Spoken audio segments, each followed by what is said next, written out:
Welcome. This is Talib Karim Muhammad with the Re-Engineer DC podcast, where we are exploring whether or not AI plus $100 billion can solve the issues of youth violence and other issues. You have to forgive the background that I have right now, but there's a little issue with that. But we're grateful that you are with us, and I have a wonderful guest that I'm looking forward to welcoming us, and not just youth violence, but also can we make DC more affordable? You know, people talk about can we make DC safe again, but how about more affordable again? And what about the issues of federal government every so often? There's a government shutdown, for example. So the government shutdown, why should DC have to be affected? Should DC, a municipality that shouldn't be a state, but a municipality at the current time that has over 600,000 residents, should we have to shut down because the federal government can't get its budget together when we generate our own money of over $30 billion? I think a reasonable person would say no. And so until the District of Columbia can somehow re-engineer its own, democratic, constitutional governmental structure and separate us from the federal government, and we're always going to be in a crisis situation, especially when, again, you go through such a government shutdown. So, can AI help solve that problem, for example? And I believe it can, and my guest believes it can. My special guest, Xan Grant, who is the CEO and the inventor behind MipTags, a human-first vision tech company reinventing digital identity beyond the QR codes. And those QR codes people might not realize, but there are cybersecurity and other risks associated with QR codes that I didn't know about, and so perhaps you didn't know about. So we're going to talk a little bit more about that. But there's something else I want to talk with you about before we bring on Xan, something that he is actually scheduled to attend, and that is the Howard Homecoming Summit, a summit that is going to be bringing together leaders from across the country to talk about whether or not we can do some exciting things such as hack issues of youth violence. And that's taking place on next Friday, a week from today. So you can see there's a countdown clock, 6 days, 22 hours, 21 minutes, and 53 seconds. We are inviting everyone to come and join us. You can support the event. You can RSVP. It's pretty much you choose your own level of support. But we want everybody to support. And whether you can make it in person here in Washington, D.C. downtown, or if you need to join us remotely, we hope that you will join us. And again, next week is also Howard Homecoming. So there's a lot of activities that are scheduled to take place. And following that we're going to be gathered with the Howard Law School Dean, Roger Fairfax, at the law school. And one of the things we're going to be talking about is how, for example, in D.C., did you know that over the past 10 years, since this mayor has been in office, there's been close to 2,000 homicides, 2,000, specifically 1,798. But that's just from 2015 and 2024. This year, there's already been close to 100 to 200 homicides, and so that number could already be up to 2,000. And carjackings, over 3,000 carjackings. So this is what the reality is for now, and we want to change that reality. And we have some ideas about how we can actually do that, and that's the reason why we are hosting this wonderful conversation next week. And one of our special guests is with us, all the way from New Jersey, Xan Grant. Let's give it up for Xan. Xan, thank you so much for joining us. How are you doing there in Jersey? What's happening with you? Oh, nothing much. Weather is great. Storm avoided. So we are feeling good here and preparing to head down to Florida as we have some big things that will be going on with the company there and be seeing you shortly in DC this weekend. So we have a full jam-packed 2 weeks. Now that's a wonderful idea that you guys have so much just technology that you are operating on, and you guys have really wonderful you know things that I think more people need to know about. But first of all, let's just talk about your name, Xan. That's an interesting name, Yeah. and I think there's probably some technology or other things relating to that. Why don't you talk about a little bit the meaning of your name and exactly how did that come about? I think that would be something that everybody might want to know. Awesome. Well, my mother is where I get a lot of my creativity. My parents were both drama majors. My mother was in a play. There was a Greek goddess. Thank God I wasn't a girl, but a Greek goddess named Xantippe. And long story short, she liked the name, but I was a boy, so she called me Xan. My middle name is Adam, so Xan Adam, but people couldn't say it. So Xan Xanadam, people said a lot. So I say Xan is my show name. And the great thing about it is that it all comes back full circle because my son's name is Xan. And although I wasn't able to be the director or actor I might have wanted to be, my son, as a young child actor, has been in like 10 or 12 commercials and movies and been on background. So it came back full circle, which shows that what your parents or your ancestors dream of one day may still come to fruition. And so Xan is the name. That's very interesting, and I think that having that kind of understanding, especially about things that are as important as our names. This is a foundation, you know what I mean, and it kind of helps people to connect with us, and I think also gives us all an understanding of what's happening. Sorry about that. What's happening with things such as our oops. So let us just take a look at the video for this great company and hear what they're doing with the wonderful technology that they have. Lewis, and I believe in protecting what matters. During competitions, that's your team. Online, that's your information. MipTags is the new standard, the secure replacement for QR codes. It gives you direct, trusted access to everything with one tag.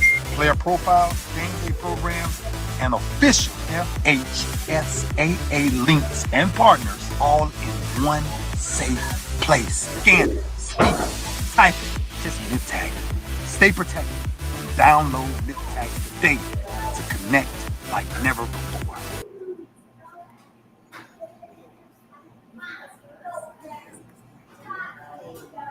So I'm going to take you through a 7-step system for running any business. this is a wonderful technology that you have, and I'm really curious about what you are doing with the technology, and I think that a lot of folks don't know. First of all, a lot of folks don't know Ray Lewis, so that's an interesting connection. How did you come to know about Ray Lewis? Oh, yeah. So Ray has been a friend of mine for years and also a fraternity brother. I met him through a mutual contact who said, man, you know who you need to meet? He's one of your frat brothers, and said you need to really, really connect with him. He's going to love you. And then me and Ray hit it off ever since. So he has been a great friend, And it took years before we even brought up the idea. But as we were bringing MipTags back, we were looking to solve multiple problems in the community, and we were looking to be able to solve problems with this solution. So it basically merged two things at once. And so Ray has been passionate about helping change the game and change and inspire people. And we found a way to be able to merge both of those and bring MipTags to the forefront and warn people about the security and the dangers of QR codes also. Great. And so, I think it's also important to give a little bit of background about the people who are involved in technology. And you have an interesting background. You worked for companies including Okta, Palo Alto Networks, Apple, American Express, and you're also, like myself, I run a nonprofit organization. In fact, that's really my passion. The nonprofit organization called STEM for Us, which is dedicated to helping eradicate youth violence using AI and other STEM-based technology.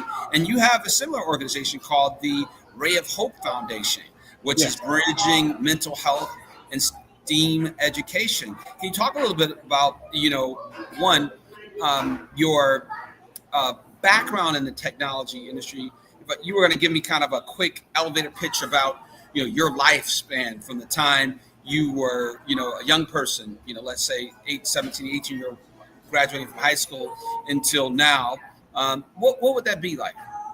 Yeah, so one, when you go back and look at where where you said I worked at Apple, and talking to Steve, he gave a great commencement speech that I think you heard before too, about connecting the dots. And normally you're talking about Steve Jobs. Yeah, Steve Jobs. You can't connect the dots until you actually. You said you talked with him yourself? Yes. So I had a chance. That's a story all of itself. So first of all, let's go before Apple. Let's go from the time that you were 17, and then let's lead up to that Apple moment. Not a problem at all. So we go back, and that's the thing. We're going to connect those dots like Steve talked about. And basically being a high school kid, and I remember learning about the internet and when I was maybe a freshman or sophomore, and they said, this is the internet, and it changed your life. And one of the things that happened is that my father was a biomedical engineer. My mother was somebody who was a very creative person. So, my dad being legally blind and being a biomedical engineer, I learned to have eyes for him. So he was older. So your vision starts to change. And as I went through school, I was always somebody who, one, wanted to help solve problems, which is something my dad always told me to do. And then two, always looking ahead to think about what the future was going to be and trying to invent that future. And during college, I was able to meet some great people that I had co-founded companies with, built relationships with, joined a great organization, Omega Psi Phi fraternity, and really helped build on that. And so basically from there, I was able to work for some of the best companies and learn how to take things to the next level and really move the needle on changing, the world. And so from enterprise, working at enterprise during my career and working for Verizon Wireless, and then working for a little company called Apple and getting a chance to meet Steve changed my whole perspective on really creating technology. And that's when I started to really deep dive into, hey, what can we do to change technology? And sadly, I had to leave to be able to start doing that, because whatever you created, Apple owned. But I was able to join American Express and really spend time understanding the finance side of things, also helping build applications with them and understanding how technology and finance really build the community. And it makes you well-rounded as you're moving into being an entrepreneur, as you're moving into running businesses. And then, capping off my time, learning the cybersecurity side of the house to make sure that the technology you build is just as secure as, how great it could be. If it doesn't have any security behind it, you really can put your users in a bad position. So that's why we invented and created MipTags. And that's how we feel like it can not only help secure people, but help the communities in which we come from. And basically, us being able to work with athletes, us being able to work with schools and tell them about this QR code problem that we keep alluding to is something that we look forward to be bringing to light. So let's just go back to the meeting with Steve Jobs, because I think that folks are curious. You worked for Apple, and you had a chance to meet the founder of Apple. First of all, tell us a little bit about how you got the job, and then how long it was before you met Steve Jobs and what that was like? Oh, well, one, working at Apple was one of the best times of my life because it was a very innovative time. You were the man. And, you know, what I would tell the young people who may be listening to the podcast is that you go after what you dream, but you put a plan behind it. And I really wanted to work for Apple. Apple was experimenting with bringing business people into their retail stores. Apple was and they still are very business focused. Their job was to win education, win the hearts and minds of the people, and then the business will grow. And at that time, we used to have thousands of people that would come through the store. So they wanted to be able to have business managers in the back to be able to reach out to the small, medium-sized community and be able to start selling their products to that. And that has led to why we all now probably have a phone or a MacBook inside of our work environment because of their strategy of doing that. So it felt great to work at the company at that time and be able to explore, how do we push the needle? How do you enter into the business world when you're actually a consumer facing product first? It was a really great time. Had a chance to be at headquarters, and it was a thing. We had a couple sayings at Apple: what would Steve do? So not what would Jesus do, but what would Steve do? So you always led with what would he do to take care of a customer? What would he do to solve a problem? And when you went to headquarters, you couldn't say anything. You couldn't tell anything about the product you were working on or the project you were working on. You would come back, or you would be around campus and people would be like, did you work on that? Did you work on that? You'd be like, no, that wasn't me. So, you know, being there, he actually came to a location called Cafe Max. It was a place that he really, really enjoyed because he wanted to have a great place for us when you were on campus to be able to go and eat. And he was sick at the time. He should not have been there, but I saw him walking up. He sat down with me and a couple of other coworkers who were visiting on campus and had a conversation with us when he finished up his discussion. And I think the person he was talking to was one of the guys who did his biography, which was strange now that I look back on it. But he just enlightened us to making great products. What were our problems that we were facing, and what could we do to fix those that were in a customer facing way? And just, you know, making sure we took care of the customer, keep building great products, and then to keep thinking ahead, what were we doing with that? So that's what that conversation kind of was like. You don't fan out when you see people that are, you know, mentors of yours, but you do enjoy, and you definitely remember those and how they change your life. And, you know, it's interesting you mentioned Steve Jobs, because I got a chance to hear him, and I actually went to the Stanford University address that he gave. I think it was in 2004, I believe, if I'm not mistaken, 2004, 2005. And he was speaking, and my sister was graduating from Stanford. Mm-hmm. And it was an amazing, you know, opportunity. And I think I may have, you know, gotten in line to see him, but just hearing that speech, and I may get a chance to post the link for that speech later. You know, tell me, like, exactly what could you say was the trajectory from, you know, when you worked at Apple, when you had that conversation, to where you are today? And I want to talk a little bit more about your company today. Yeah, no, what the biggest thing that happened is that I saw that the rise of apps were happening. I actually worked with a few people who were building apps and started to understand what the app ecosystem was looking like. And this was early, and it felt like it was early in 2010, 2011, 2012, when apps were just now taking off. And coming from the Verizon world, where I was in telecom and B2B, you know, I didn't think very much past the BlackBerry. And then the iPhone really changed how we communicated, and I knew it was going to be something special. But when you work for certain technology companies, you have to tell them what you're working on, or you have to give up if you work on something. So you have to make that break. And that's what actually led to being able to move to American Express. And, you know, I was actually sitting there educating my brother to how you can work in one field but do something else. He was in accounting in college, and this opportunity with American Express, as I was looking for a job for him, came up, and I said, I could do that. That would be great. And so it basically allowed me to jump from technology into the finance world so that I could generate enough funds to be able to start building my own technology and working there. And that was a great time in my life because you did make a lot of money once you're working in the finance sector. But technology has always been my passion, and being able to make that leap. So from there to cybersecurity, understanding how the stuff needs to be secure. And now, you know, hardware, you know, the finance side, and you know, the security side. that allows you to be able to excel.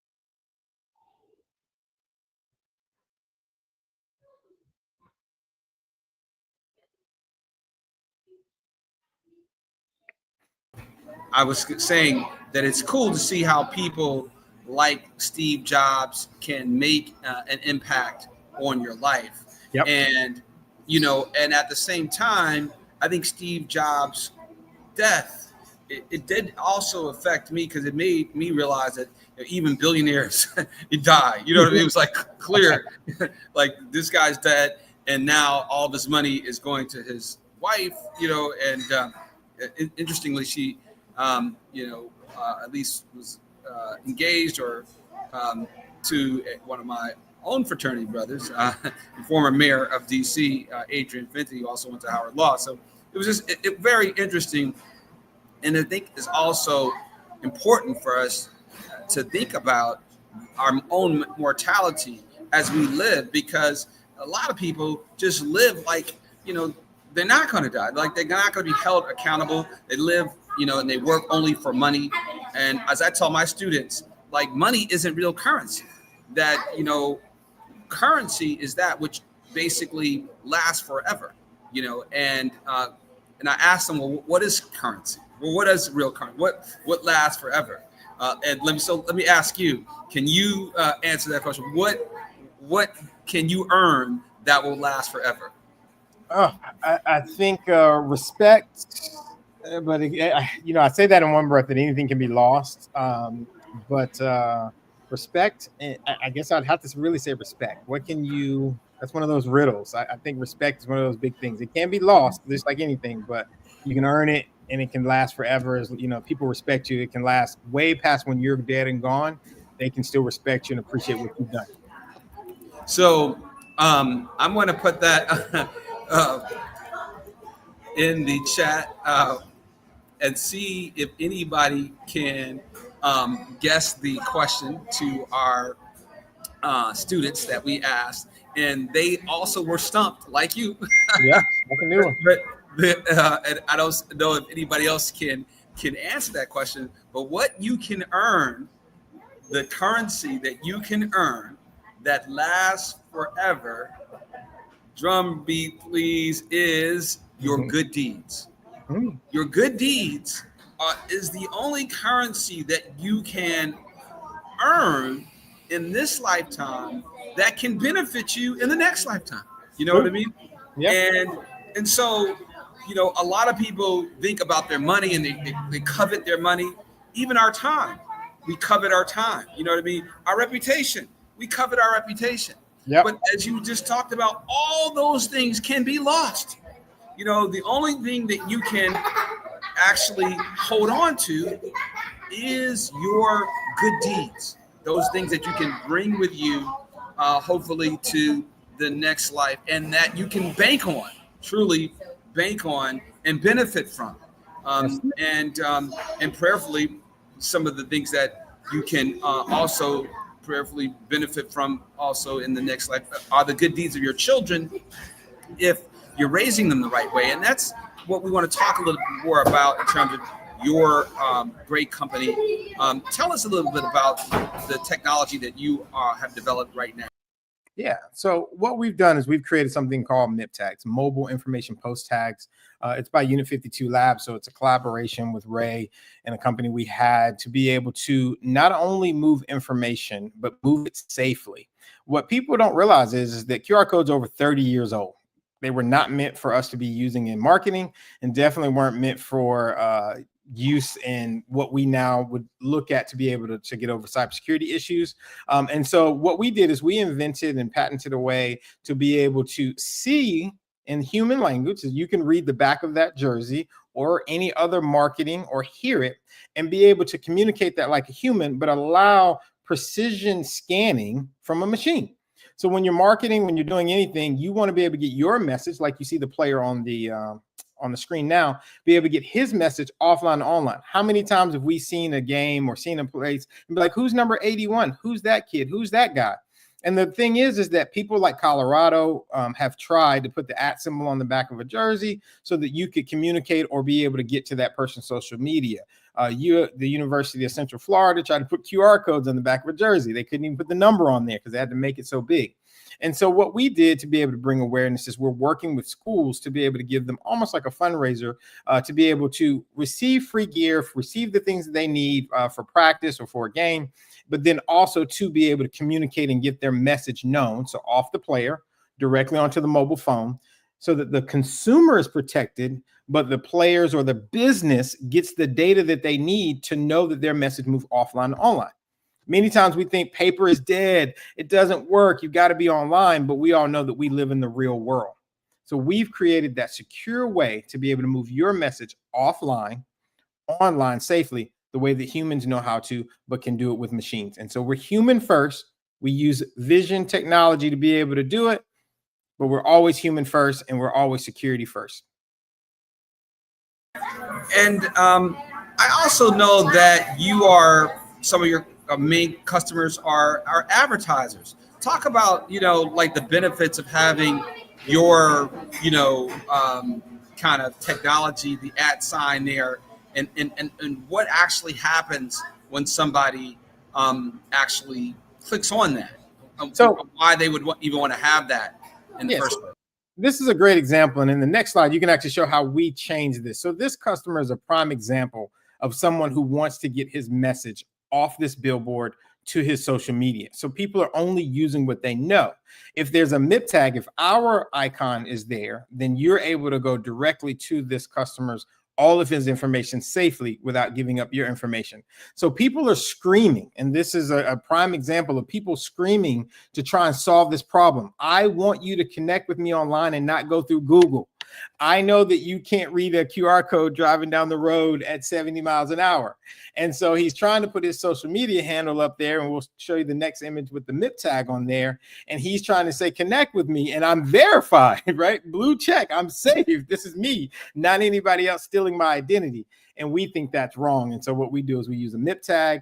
It'll go in front of it. And he can show you that on the next slide that we put that MIP tag there. So now you can speak it, text it, or scan it into the mobile application, and basically you'll be able to connect. This is a prime example of how you would scan a MIP tag. So inside of the application, you see this gentleman from North Miami football team is rocking a MIP tag hoodie. And so they're going out to the game. And so you want to know who's number 7. You can scan it, you can speak it, you can text it, but now you'll be able to pull out the mobile application. You could scan this gentleman's jersey with our app, and then boom, all that information flows directly to your phone and your identity is protected. And so Howard's homecoming is a week from tomorrow, homecoming game. And, you got a lot of jerseys going to be worn both on the field and afterwards. How could a university like Howard University or your own alma mater, whatever that alma mater is, benefit by having those jerseys, printed with your MIP tag? So great question. So basically what we're thinking about doing is how can we expand the communication and the information so that the athletes actually have analytical data, right? And the schools are in control of the data so that they can actually connect people safely. On the high school level, we do this and we keep everything secure. It's only information that pretty much is public. We never share the child's phone number, email, anything like that. The school is in complete control.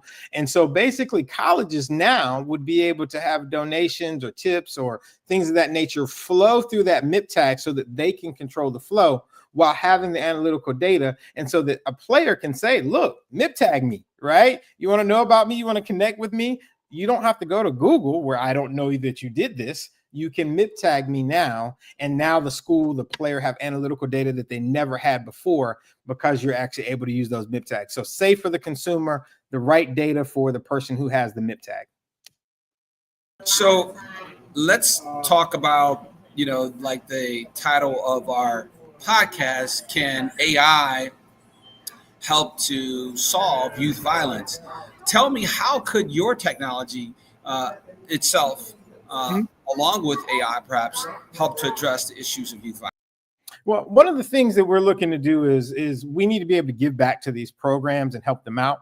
one thing that we started doing with our program is that we help by making this a two-part fundraiser. Everybody's tired of popcorn. Nobody really responds to that anymore. You kind of give the money because you want to. But what we do, so we build awareness through the product, is first thing is that we give gear. So these wonderful hoodies went out to North Miami football team. They're piloting the rollout of the jerseys, and basically they're actually able to now send people through and be able to showcase, hey, this is my jersey, this is my hoodie, this is all about me, right? Then what we're able to do then is if people rate them, they're actually able to receive some work towards a goal to be able to receive funds, right? So basically we make it a two-part fundraiser, helping the community. And if you can help the community, if your technology can help the community, that's a way that children now have a place to go. That's a way that communities are going to be able to help generate more sponsorship, because they can actually give real world data analysis to show sponsors, hey, come sponsor with me, use a MipTag on the field, use a MipTag around the stadium, use a MipTag on players, and actually be able to say, we gave, 100 people went and visited your MipTag, 10 people. Many times we can't help the programs. These programs need funding, and they're sitting there like, hey, come sponsor. And the person's like, well, what is my reach? Will any one person know that I helped you? But with a MipTag, you'd be able to bridge that gap. Once we can help the community be able to generate funds like social media does, be able to make sure that they're safe and bridging the gap between offline to online, now we're impacting everybody's security, everybody's identity, right? And we're helping them generate the funds that they need to take things to the next level. And if you want to end violence, you want to end problems inside of communities, you've got to be able to empower them to be able to generate and take control of their identity and how they can make those dollars and be able to bring dollars into their organization.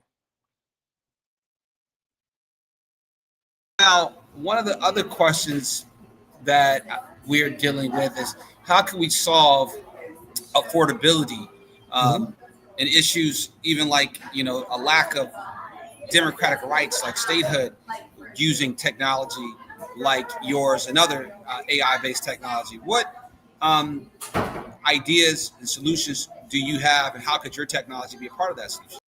Well, great question. So one thing that we're doing is we're building a way for communities to be able to use MipTags to, one, stay safe. So that's a thing. You don't realize that sometimes somebody stole your identity because you scanned a QR code on a parking sign. So we could actually fix that for them.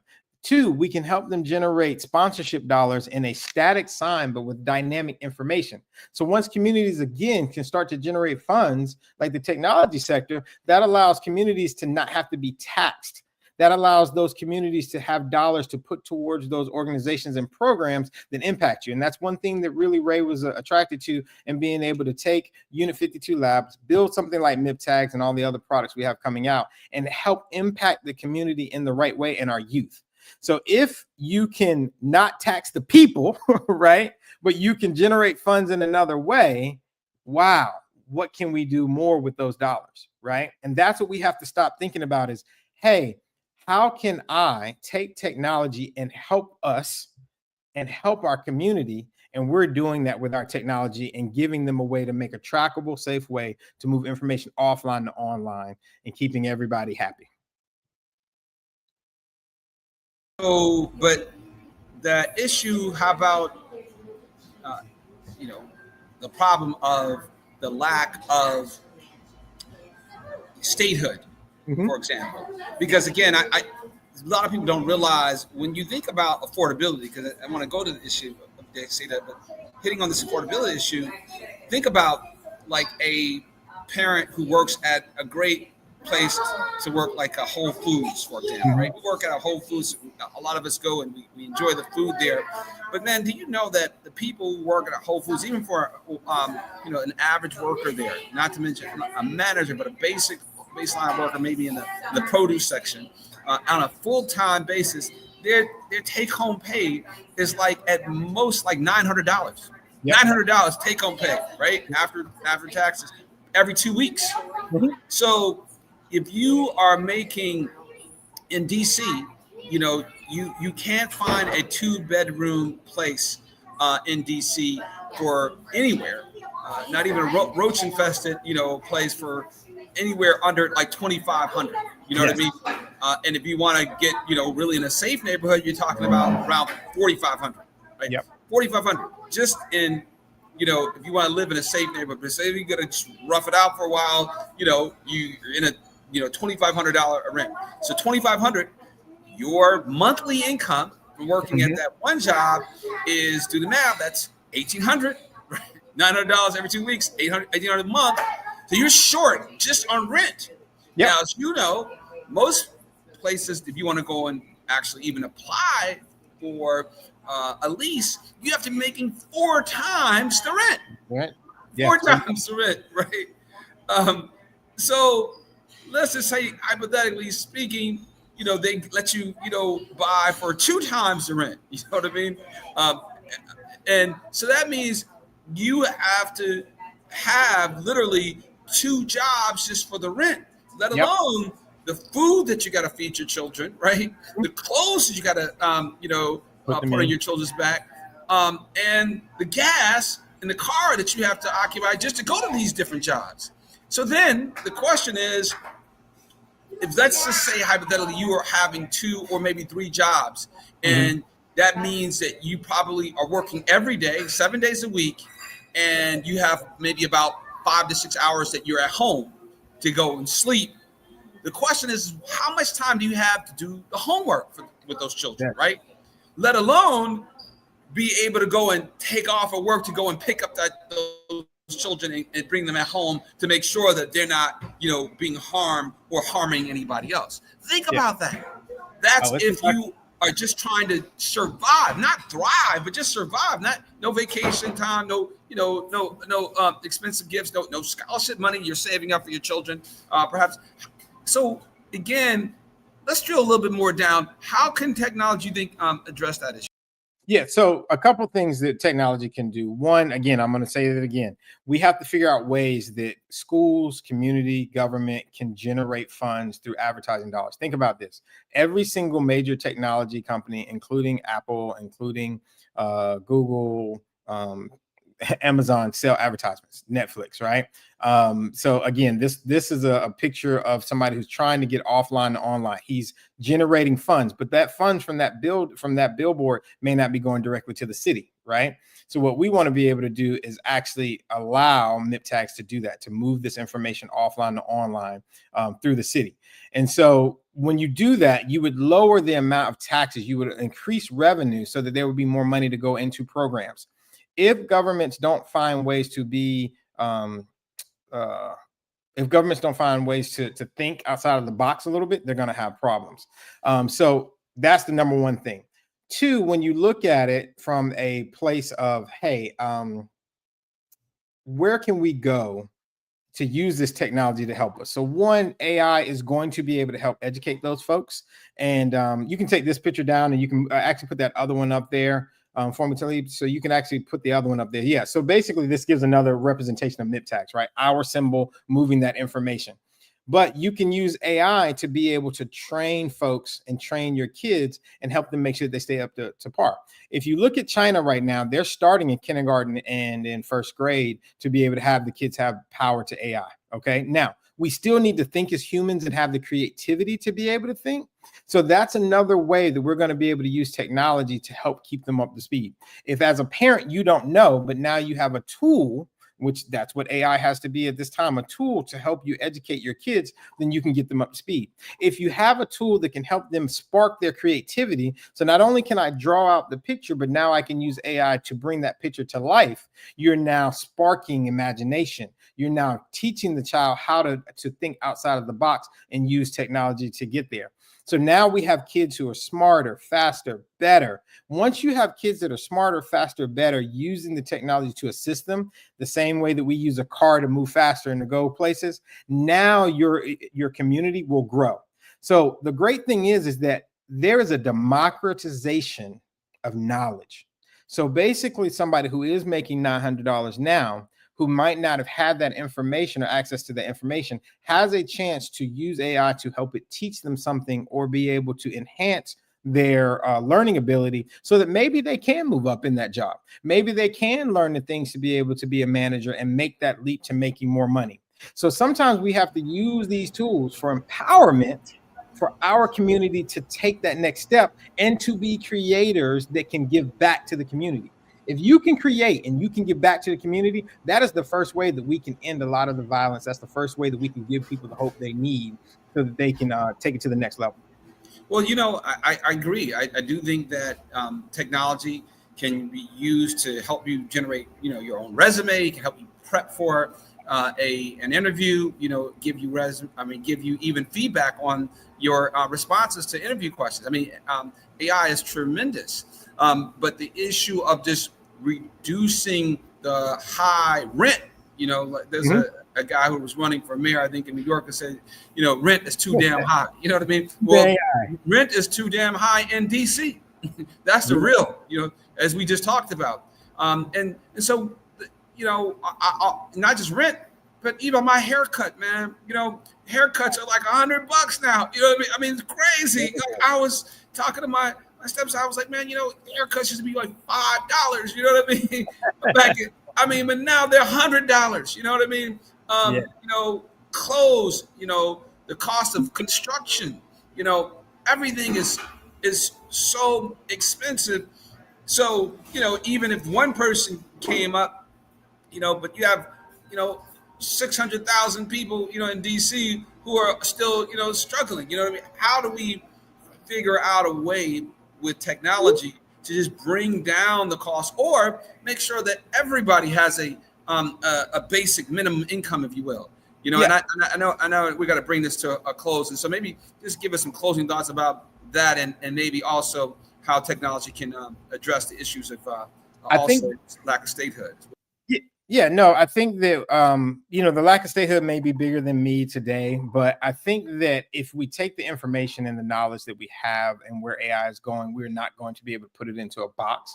So we have to figure out how our communities can benefit from it, right?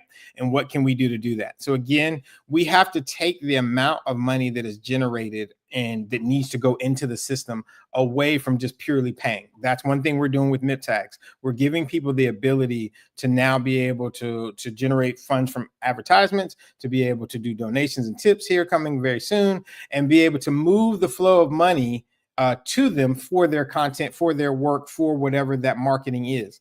That can help offset the pure payment of things.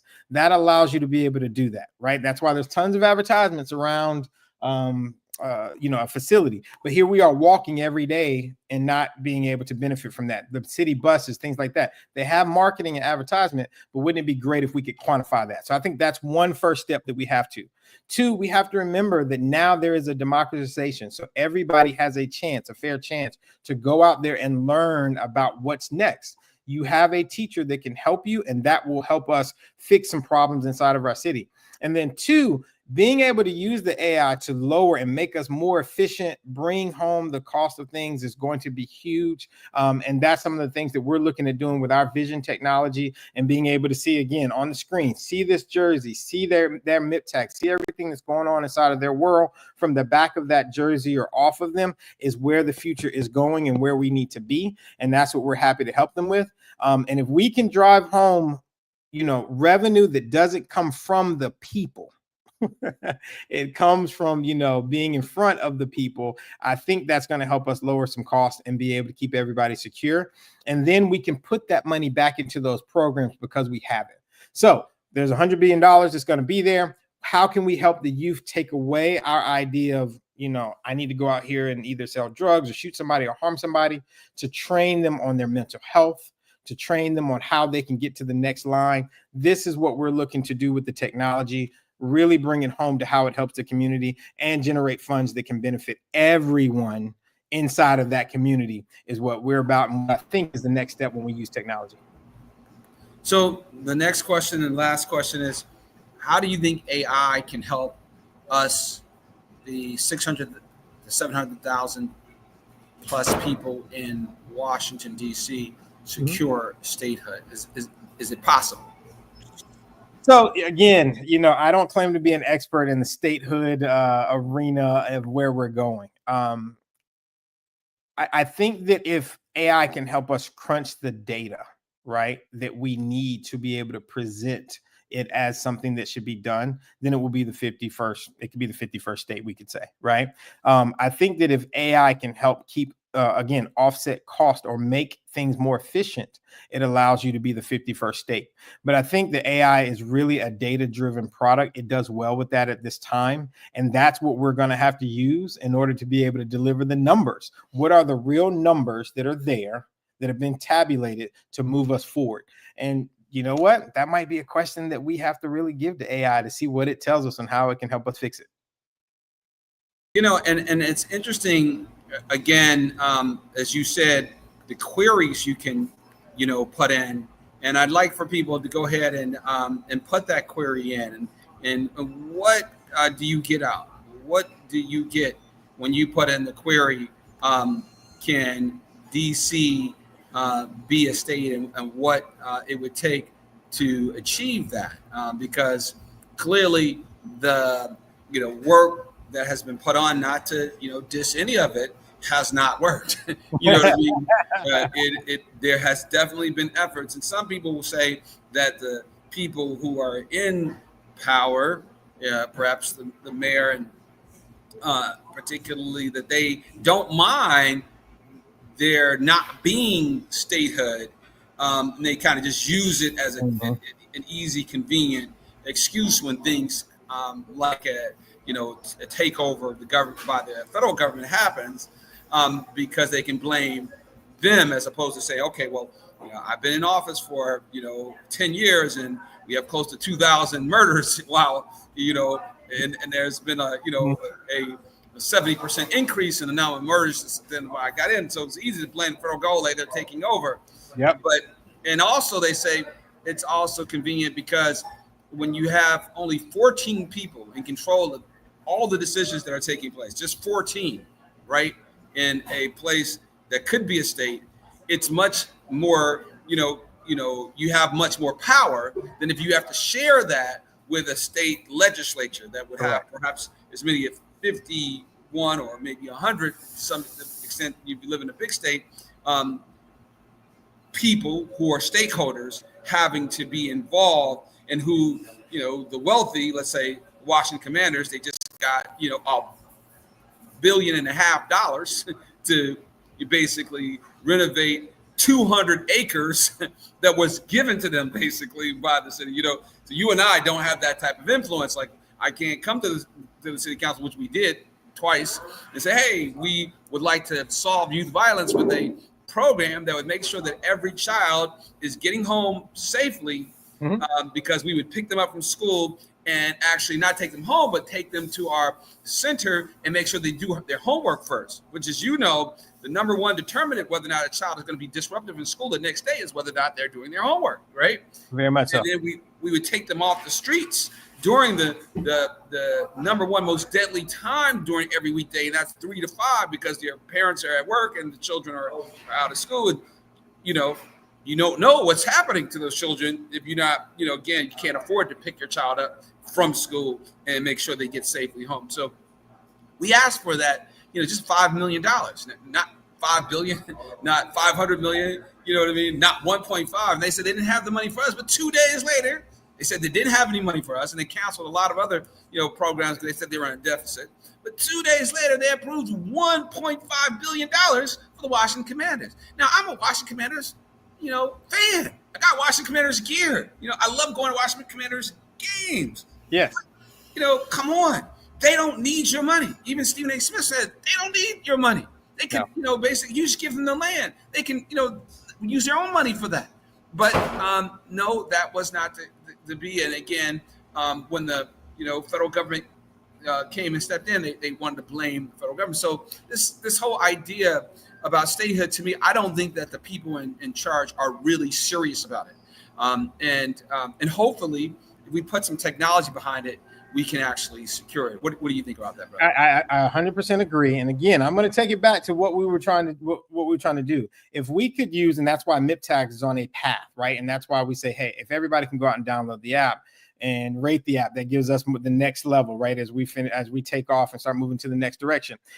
Think about this, the ability that this school would be able to have to rebrand and have other sponsors tag along, and for people to actually be able to see that, right? This would be able to give people the ability, and schools the ability, to start their own programs. If the city had MipTags and we're putting that on top of their advertisements, or taking static signs that they needed, like a parking sign, and being able to put that towards, right, that revenue towards your programs. See, sometimes what we're thinking about is we're asking for money. And we're like, hey, you have tons of money. And they're like, no, we don't, but we're going to put it where we want to. We have to come to them and say, but we have a technology. Would you please allow us to use it that's safe for the people, but could help us generate monies to put towards that program? MipTags can do that. We can put that on parking signs. We can put that on billboards. We can put that as you drive down the road, so that you can securely get information with the power of your voice directly in the palm of your hand about whatever you want to know. And those funds would then generate enough of a surplus, or generate money that currently does not exist in the system today. So technology can be that source to help us put it in the right direction. We've got to go to the people who are in power and say, we want X, and we have a solution to provide X, so you don't have to give us X, but we need your approval to do this. And MipTags is one of those ways that we can do it. It's very powerful. It is the next level where we want to go. When those dollars come in, where do they go? To help the people that we need to help in those communities that are in need of that. And we never took any from where they were currently, the current budget. We made our own. And that's what technology is going to do. Well, brother, this has been a wonderful conversation. We, of course, went over. That's fine. Yeah, it's good. We apologize for that, man. But, I'm really excited about it, and I'm excited about you joining us next Friday at the Howard University Homecoming Summit, where we're going to be talking about, not only just your technology, but other technologies, and really diving a little bit deeper, like we did today, to discuss whether or not we can solve the issues of youth violence, whether we can also address the issues of the high affordability, and whether or not we can bring about the end of the lack of statehood, and actually make sure that we can control our own destiny, or at least be able to accept responsibility for it and not blame it on someone else, right? Yeah. Which we do here in the District of Columbia. So that's what we're doing, and I encourage everybody to go to Abe Legal and check out the Howard Homecoming Summit link. We have 6 days, 21 hours, 32 minutes, and RSVP.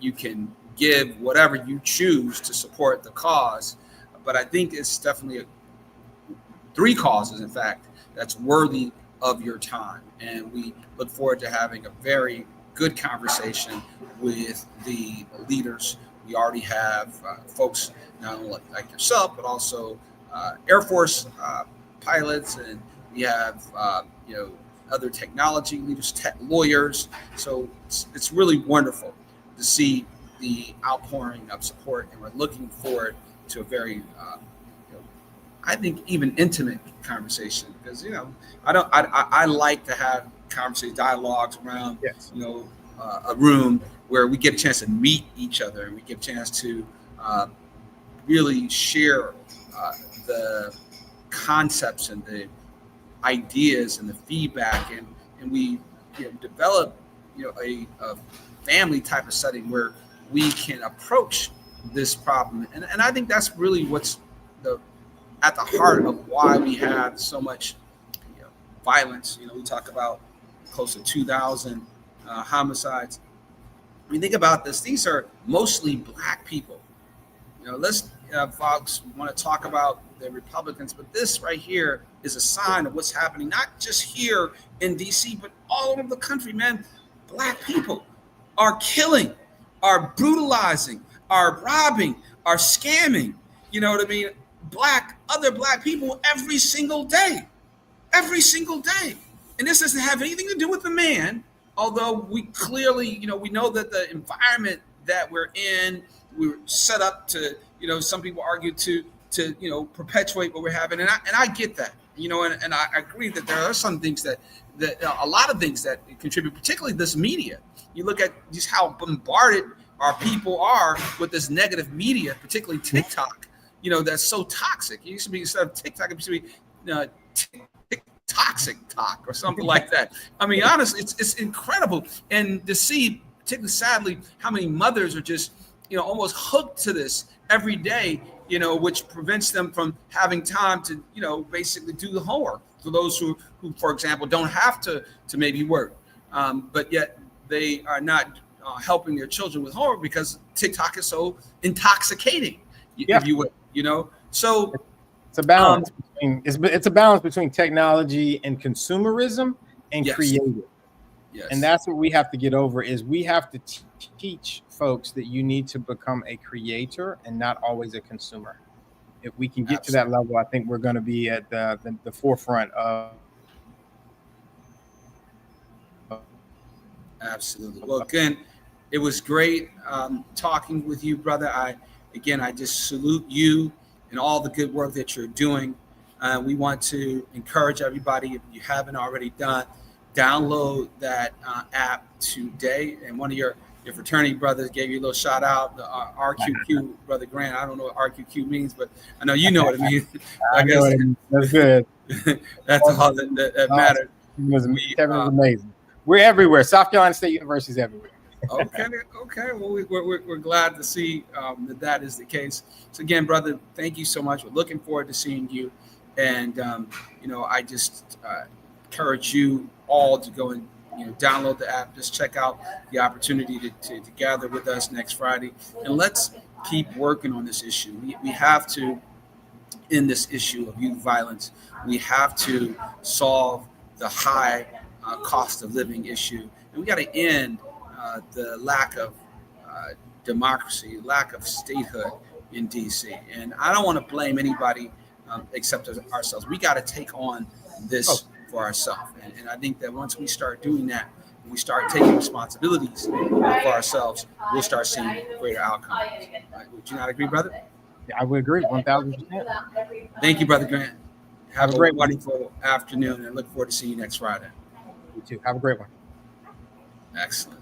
Well, that has been a wonderful conversation. I mean, again, these are the types of things that we are doing. If you have a question for our guests, don't hesitate to like the comments and also subscribe, so then our guests can answer that whenever you post it after this video has been posted online. And if you have any ideas for other guests, don't hesitate to put those in the comments, and we can follow up with you as well.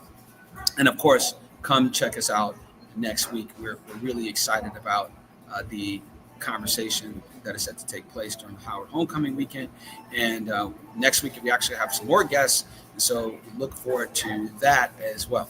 This has been the wonderful podcast where we're looking at seeing if we can use AI plus a budget of $100 billion to solve the issue of violence, youth violence, solve the issue of high affordability, a lack of affordability, high cost of living rather, and bring about DC statehood.